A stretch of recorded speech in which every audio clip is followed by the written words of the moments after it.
Hi guys, welcome back to our channel. तो हम लोग बात कर रहे हैं करंट अफेयर्स की, टॉपिक वाइज इनको कवर कर रहे हैं। हर कॉम्पिटेटिव एग्जाम्स के लिए करंट अफेयर्स बहुत इंपॉर्टेंट होते हैं। टॉपिक जो हम लोग कवर कर रहे हैं that is conference and summits. Basically इसमें आपसे इस पर्टिकुलर टॉपिक में कवर किया जाता है कि कौन सी कॉन्फ्रेंस जो है कंडक्ट की गई है, या इंडिया की तरफ से उसका रिप्रेजेंटेशन जो है इंडिया का किसने किया है। यही क्वेश्चंस मेनली बनते हैं, या बेसिकली किसी भी ऑर्गेनाइजेशन का नाम लेकर कि उसका हेडक्वार्टर कहाँ है। इस तरीके से ही आपके जो रिलेटेड क्वेश्चन है इसमें पूछे जाते हैं। बहुत ही छोटा सा टॉपिक है। फर्स्ट क्वेश्चन देखो यहाँ पर, किस देश ने आर्थिक और व्यापार मुद्दों पर ब्रिक्स संपर्क समूह CGETI की पहली बैठक की अध्यक्षता की है। बेसिकली आपसे पूछा गया है कि कौन सी कंट्री ने चेयर किया है first meeting of BRICS contact group on economic and trade issues. तो आपसे ये पूछा गया है, full form again is very important. ठीक है, तो इसकी अध्यक्षता किसने की है, इसको चेयर किसने किया है, आपको बताना है। ब्राजील, रूस, चीन, भारत। इंडिया से रिलेटेड कोई भी क्वेश्चन होगा जिसमें उनकी अध्यक्षता जो है इंडिया ने की है, इंडिया की तरफ से उस पर्टिकुलर मीटिंग में या कॉन्फ्रेंस में या समिट में रिप्रेजेंट किसने किया है, ये सारे क्वेश्चन जो है इस टॉपिक में बनते हैं और आपके लिए बहुत इंपॉर्टेंट है। करेक्ट आंसर यहाँ पे एक्सप्लेनेशन से आप समझ गए हो, इंडिया है। इस पर्टिकुलर अगर मैं मीटिंग की बात करूं तो इसमें कुछ ना, देखो हर मीटिंग में कोई ना कोई थीम डेफिनेटली रखते हैं। ब्रिक्स की बात कर रहे हैं इसलिए इसकी थीम इज वेरी इंपॉर्टेंट। इसकी थीम है यहाँ पर ब्रिक्स @15, तरीके से @ है 15। उसके बाद है आपके पास यहाँ पर BRICS @15, then you have intra BRICS cooperative for. Now इसमें 3 पॉइंट्स को बेसिकली इन्होंने कवर किया है। कॉन्टिन्यूटी, सेकेंड पॉइंट इन्होंने यहाँ पे कवर किया है कंसोलिडेशन एंड कंसेंसस। ठीक है, तो ये पॉइंट जो है बेसिकली यहाँ पे बहुत इंपॉर्टेंट है। मुद्दा क्या है, contact group on economic and trade issues. ठीक है, इकोनॉमिक भी अंडरस्टैंड, ट्रेड इश्यूज भी अंडरस्टैंड। तो इसलिए जो है इसकी सबसे पहले बात जो है इसकी अध्यक्षता जो है इंडिया ने की है। नंबर 2 थीम है इसकी BRICS @15, intra BRICS cooperation for continuity, consolidation and consensus. Next question देखो, नेक्स्ट आपसे पूछा है इलेक्ट्रिक मोबिलिटी थीम पर आधारित ब्रिक्स नेटवर्क विश्वविद्यालयों के सम्मेलन की मेजबानी किस IIT द्वारा की गई है, आपको बताना है। सिंपल टर्म्स में बात करें तो एक वर्चुअल कॉन्फ्रेंस हुआ है किस पर, of BRICS network universities. Theme क्या था उसका, इलेक्ट्रिक मोबिलिटी। जिसको होस्ट किया है कौन सी IIT ने, ये आपको बताना है। दिल्ली, कानपुर, मद्रास या फिर बॉम्बे। करेक्ट आंसर यहाँ पर रहेगा option number D, IIT Bombay. Clear है। नेक्स्ट देखो, नाटो के राष्ट्रीय अध्यक्ष और सरकार के प्रमुखों की 31वीं बैठक किस देश में आयोजित की गई है, ये जो है आपको यहाँ पर बताना है। Again question is very important. Question हमने डिस्कस कर लिया है कि नाटो फुल फॉर्म हमने डिस्कस इसकी पहले सेशंस में की हुई है, that is North Atlantic Treaty organisation.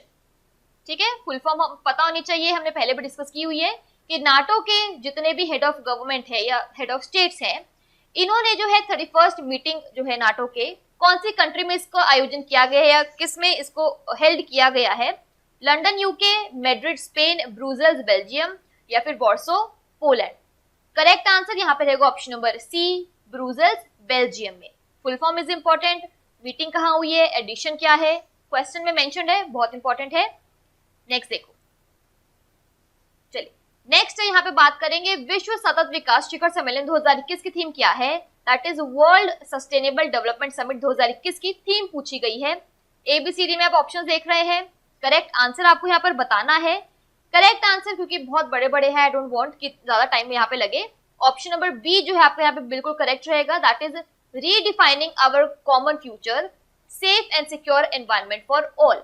बहुत ही सोच के इन्होंने देखो थीम को रखा हुआ है।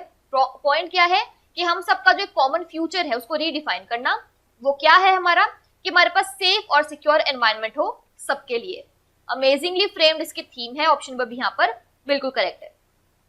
नेक्स्ट देखो, भारत ने किस देश के साथ नवीकरणीय ऊर्जा के क्षेत्र में पहली संयुक्त कार्य समूह की बैठक आयोजित की है, यानी इंडिया ने रिसेंटली जो है एक ज्वाइंट वर्किंग ग्रुप मीटिंग को कंडक्ट किया है in the field of renewable energy. वो उसने बता दिया आपको किस कंट्री के साथ, ये आपको बताना है। सऊदी अरब, कुवैत, बहरीन या फिर कतर। करेक्ट आंसर रहेगा ऑप्शन नंबर सी, बहरीन। चलिए नेक्स्ट देखिए यहाँ पर 40वें INCA अंतरराष्ट्रीय कांग्रेस का आयोजन किस शहर में किया गया है?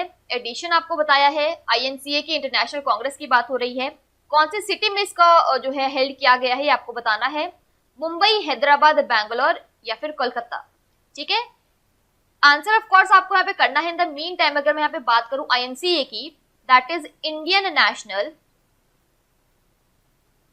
National cartographic association. ठीक है, कार्टोग्राफिक एसोसिएशन, तो ये इसकी फुल फॉर्म है Indian national cartographic association. Very important full form. इसका आपको बताना है कि जो इसका 40th एडिशन जो है कंडक्ट किया गया है, कहां पर इसका आयोजन किया गया आपको बताना था। करेक्ट आंसर है ऑप्शन नंबर डी, कोलकाता में। क्लियर है। नेक्स्ट देखो, किस देश ने हिंद महासागर के तटवर्ती देशों के रक्षा मंत्रियों के सम्मेलन की मेजबानी की है? बेसिकली कौन सी कंट्री ने होस्ट किया है इंडियन ओशन रीजन के डिफेंस मिनिस्टर्स के कॉन्क्लेव को? सेम क्वेश्चन आई थिंक हमने किसी और टॉपिक में भी कवर किया है। ऑप्शंस है आपके पास Australia, Bangladesh, Maldives, Bharat. Correct answer रहेगा ऑप्शन नंबर डी, इंडिया। मैंने आपको पहले ही बताया है, इंडिया ने किसी में पार्टिसिपेट किया है, इंडिया ने किसी पर्टिकुलर मीटिंग को होस्ट किया है। ये सारे क्वेश्चन हमारे लिए इंपॉर्टेंट है। नेक्स्ट देखो, ब्रिक्स देशों के साथ ग्रीन हाइड्रोजन पहल पर शिखर सम्मेलन की मेजबानी किस देश ने की है? यानी जो समिट हुआ है green hydrogen initiative BRICS nations के साथ, इसको कौन सी कंट्री ने होस्ट किया है? चीन, ब्राजील, रूस या फिर भारत? अगेन इसमें भी आंसर आपका ऑप्शन नंबर डी है, भारत। इट मींस ये क्वेश्चन भी आपके लिए बहुत इंपॉर्टेंट है। नेक्स्ट देखो, किस भारतीय ने 23वें एशियान भारत वरिष्ठ अधिकारियों की बैठक की सह अध्यक्षता की है? अगेन जैसे मैंने आपसे कहा कि इंडिया अगर कोई चीज ऑर्गेनाइज कर रहा है वो इंपॉर्टेंट है। ठीक है, उसके अलावा इंडिया की तरफ से कोई पर्टिकुलर मीटिंग में कोई रिप्रेजेंटेटिव है, वो कौन है वो भी आपके लिए बहुत इंपॉर्टेंट है। तो यहाँ पे देखो, अगर मैं करेक्ट आंसर की बात करूं, पॉइंट है कि 23rd Asian India senior official meetings को को-चेयर किसने किया, उसकी सह अध्यक्षता किसने की है? करेक्ट आंसर है option number B, Rewa Ganguly Das. नाम देख रहे हो, सारे बहुत ही फेमस और नोन पर्सनालिटीज हैं। निर्मला सीतारमन, राजनाथ सिंह, पीयूष गोयल, सारे नोन हैं। बात करें यहाँ पर रीवा गांगुली दास की, तो बेसिकली हमारे मिनिस्ट्री ऑफ एक्सटर्नल अफेयर्स में ये सेक्रेटरी हैं, सेक्रेटरी ईस्ट है बेसिकली। ठीक है, तो रीवा गांगुली दास मिनिस्ट्री ऑफ एक्सटर्नल अफेयर्स में सेक्रेटरी है ईस्ट से। नेक्स्ट देखो, वर्ल्ड सिटीज कल्चर फोरम 2021 में भारत का प्रतिनिधित्व किसने किया है या कौन करेगा? Again the point is representation का पॉइंट है। नितिन गडकरी, अरविंद केजरीवाल, पीयूष गोयल या फिर नरेंद्र मोदी? करेक्ट आंसर रहेगा option number B, Arvind Kejriwal. Next देखो, रायसीना डायलॉग 2021 के 6वें संस्करण की थीम क्या है? ऑप्शंस आपके सामने है, नेविगेटिंग द अल्फा सेंचुरीज, या फिर hashtag viral world, new geometrics, fluid partnership, uncertain outcomes या फिर outbreaks and out of control. सारे देख लो मोर और less outbreaks, out of control, ऐसे मुद्दों को, अनसर्टेन आउटकम, इन्हीं चीजों को कवर कर रहा है।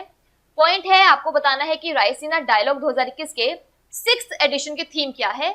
यहाँ पे देखो, अगर मैं इस बात करूं कि ये एडिशन हुआ कब था, तो ये हुआ था अप्रैल 13 को 2021 की ही बात करें हम लोग। ठीक है, तो इसकी थीम थी option number B, hashtag viral world, outbreaks, outliers and out of control. Next देखो, किस देश ने जलवायु परिवर्तन पर 30वीं बेसिक मंत्रिस्तरीय बैठक की अध्यक्षता की है? आई थिंक मैंने आपको किसी और सेशन में भी ये चीज पॉइंट डिस्कस किया था, बट किसी और टॉपिक में बेसिकली, कि आजकल जो सिचुएशन है उसमें climate, basically clean energy agendas, environment, ऐसे मुद्दों को बहुत ज्यादा कवर किया जाता है। तो इसका मतलब है आपके लिए क्वेश्चन बहुत ज्यादा इंपॉर्टेंट है। क्वेश्चन में पूछा कि कौन सी कंट्री ने चेयर किया है 30th basic ministerial meeting on climate change. उसने आपको एडिशन भी बता दिया है, तो आपके लिए इंपॉर्टेंट है। ऑप्शंस आपके पास ब्राजील, दक्षिण अफ्रीका, भारत या फिर चीन। अगेन यहाँ पर आंसर ऑप्शन नंबर सी है, इंडिया। नेक्स्ट देखो, वर्ल्ड इम्यूनाइजेशन एंड लॉजिस्टिक शिखर सम्मेलन हाल ही में किस देश द्वारा आयोजित किया गया है?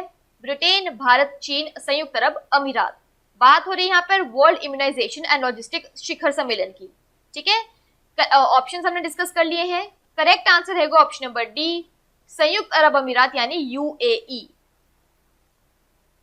नेक्स्ट देखो, विश्व बैंक और आईएमएफ की विकास समिति की 103वीं बैठक में भारत से किसने भाग लिया है? अगेन रिप्रेजेंटेशन की पॉइंट है, बहुत इंपॉर्टेंट है, किसने पार्टिसिपेट किया है? 103वीं मतलब 103 103rd मीटिंग बेसिकली, अगर इसको सिंपल टर्म्स में कहें, ठीक है। अब देखो, बाय चांस अज्यूम कि आपको इसका आंसर नहीं पता है, ऑप्शंस आपके पास अनुराग ठाकुर, शक्तिकांत दास, निर्मला सीतारमन, उर्जित पटेल। ऑप्शंस देख रहे हो, समवेयर सारे जो है वही वाले मुद्दे ही हैं, सारे जो है कहीं ना कहीं फाइनेंस से ही रिगार्डिंग रखते हैं, ठीक है। इन केस आपको आंसर नहीं पता इसका, विश्व बैंक और आईएमएफ की बात हो रही है, क्योंकि हम लोग मॉनेटरी टर्म्स में ही बात करें, यहाँ पर बैंक की बात है, इंटरनेशनल मॉनेटरी फंड की बात है, तो समवेयर हम लोग यहाँ पे फाइनेंस मिनिस्टर को थोड़ा सा ज्यादा प्रेफरेंस देंगे, तो इस रिगार्ड से भी आप थोड़ा सोच सकते हो। Correct answer option number C रहेगा, निर्मला सीतारमन। नेक्स्ट देखो, कौन सा देश 9वीं मंत्री स्तरीय सम्मेलन of heart of Asia Istanbul process of Afghanistan की मेजबानी करेगा? दोबारा से बता रही हूं, 9th ministerial conference of heart of Asia Istanbul process of Afghanistan कौन होस्ट करेगा? अफगानिस्तान, भारत, ताजिकिस्तान या तुर्की? करेक्ट आंसर रहेगा ऑप्शन नंबर सी, ताजिकिस्तान, ठीक है। कंफ्यूजन मेनली इनमें, अगेन मैं आपको बताती हूँ, मैंने आपको आई थिंक ये भी हर सेशन में पॉइंट डिस्कस किया ही है, हर टॉपिक में आपको ये बताती हूँ कि जिनके पीछे स्थान वाले वर्ड्स लग जाते हैं, अफगानिस्तान, ताजिकिस्तान, पाकिस्तान, ये थोड़े से कंफ्यूजिंग से हो जाते हैं, तो ऑप्शन में करेक्ट आंसर पता होना बहुत जरूरी है। नेक्स्ट देखो, भारत और बहरीन के उच्च संयुक्त आयोग की तीसरी बैठक किस शहर में आयोजित की गई थी? मुंबई, नई दिल्ली, मनामा या कोलकाता? ठीक है। Third India Bahrain high joint commission, इसकी मीटिंग कौन सी सिटी में आयोजित की गई है? ऑप्शंस मैंने आपसे डिस्कस कर लिए हैं, इंपॉर्टेंट क्वेश्चन है। Correct answer option number B, नई दिल्ली। क्लियर है? नेक्स्ट देखो, किस देश ने 2021 में ब्रिक्स वित्त मंत्रियों की बैठक की मेजबानी की है? यानी ब्रिक्स के फाइनेंस मिनिस्टर मीट 2021 को किस कंट्री ने होस्ट किया है? रूस, भारत, चीन, ब्राजील? ब्रिक्स के क्वेश्चंस देखो, अभी तक हमने जितने भी देखे हैं, क्योंकि कॉन्फ्रेंस समिट्स में ब्रिक्स इंपॉर्टेंट रोल प्ले करता है, तो ब्रिक्स के अभी तक जितने भी क्वेश्चंस देखे उसमें मैक्सिमम आंसर जो है या मेजबानी वाले पॉइंट्स में correct answer option number correct answer Bharat ही है। यहाँ पर भी वही ऑप्शन जो है बी, इंडिया, बिल्कुल करेक्ट है। नेक्स्ट देखो, हाल ही में E9 देशों की शिक्षा मंत्रियों की परामर्श बैठक में भारत से किसने भाग लिया है? यानी बेसिकली आपको बताना है कि एजुकेशन मिनिस्टर्स की जो E9 कंट्रीज की एक मीटिंग हुई है, कंसल्टेशन मीटिंग हुई है, उसमें इंडिया की तरफ से उस मीटिंग को किसने अटेंड किया? रमेश पोखरियाल निशंक, संजय धोत्रे, अमित खरे या फिर रविशंकर प्रसाद? समवेयर देखो, अगर मैं एजुकेशन मिनिस्टर्स की बात करती हूँ तो पहला दिमाग में पॉइंट जो आता है रमेश पोखरियाल निशंक का ही आता है। ऑल्दो अब ये हमारे फॉर्मर यूनियन एजुकेशन मिनिस्टर, अब इन्होंने इस्तीफा दे दिया अपने पोस्ट से, लेकिन यहाँ पर वो करेक्ट आंसर नहीं है, क्योंकि ये तो ऑलरेडी पार्ट हो चुका है, ये मीटिंग ऑलरेडी हो चुकी है, ठीक है। बट फिर भी यहाँ पे रमेश पोखरियाल निशंक करेक्ट आंसर नहीं है। करेक्ट आंसर है option number B, Sanjay Dhotre, ठीक है। ये भी हमारे फॉर्मर MOS है ऑफ एजुकेशन या फिर फॉर एजुकेशन, ठीक है। MOS क्या होता है? Member of state, I hope आपको पता ही होगा ये। नेक्स्ट देखो, भारत ने हाल ही में किस देश के साथ नवीकरणीय ऊर्जा के क्षेत्र में पहली संयुक्त कार्य समूह की बैठक आयोजित की है? यानी इंडिया ने रिसेंटली कंडक्ट किया है first joint working group meeting in the field of renewable energy. किस कंट्री के साथ, ये आपको यहाँ पे बताना है, ठीक है। Saudi Arab, Kuwait, Bahrain and Qatar. I think ये क्वेश्चन हम लोग पहले देख चुके हैं। करेक्ट आंसर है option number C, Bahrain.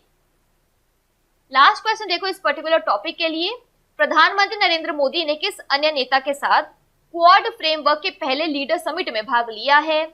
Options आपके सामने हैं, Yoshihide Suga, Scott Morrison, Joe Biden या फिर all of these? Correct answer रहेगा ऑप्शन नंबर डी, इन सभी के साथ जो है बेसिकली नरेंद्र मोदी ने पार्टिसिपेट किया है फर्स्ट लीडर समिट में, किसकी? क्वाड्रिलेटरल फ्रेमवर्क यानी क्वाड फ्रेमवर्क में, ठीक है। योशिहिदे सुगा की बात करें तो ये है जापान के प्राइम मिनिस्टर। स्कॉट मॉरिसन की बात करें तो ये है आपके ऑस्ट्रेलिया के प्राइम मिनिस्टर। जो बाइडेन की बात करें तो ये है US के प्रेसिडेंट, ठीक है। इसमें जो है ऑफ कोर्स नरेंद्र मोदी भी इनके साथ इन्वॉल्व थे एंड इन्होंने इनकी इस मीटिंग में इनके साथ हिस्सा लिया है, ठीक है। चलिए, तो लास्ट क्वेश्चन था, मैंने आपको पहले बताया था, छोटा सा ही टॉपिक है। मेन जो पॉइंट आपको यहाँ पे ध्यान रखना है कि इंडिया ने कहाँ कहाँ कॉन्फ्रेंस में अपने जो है होस्ट की है या को चेयर की है। उसके अलावा किसी पर्टिकुलर मीटिंग में या कॉन्फ्रेंस में इंडिया की तरफ से रिप्रेजेंटेशन किसने किया है। तो ये 2 पॉइंट्स जो है यहाँ पे इंपॉर्टेंट रहते हैं। चलिए इसको वाइंड अप करेंगे। Thank you so much. I will see you in my next session with a brand new topic.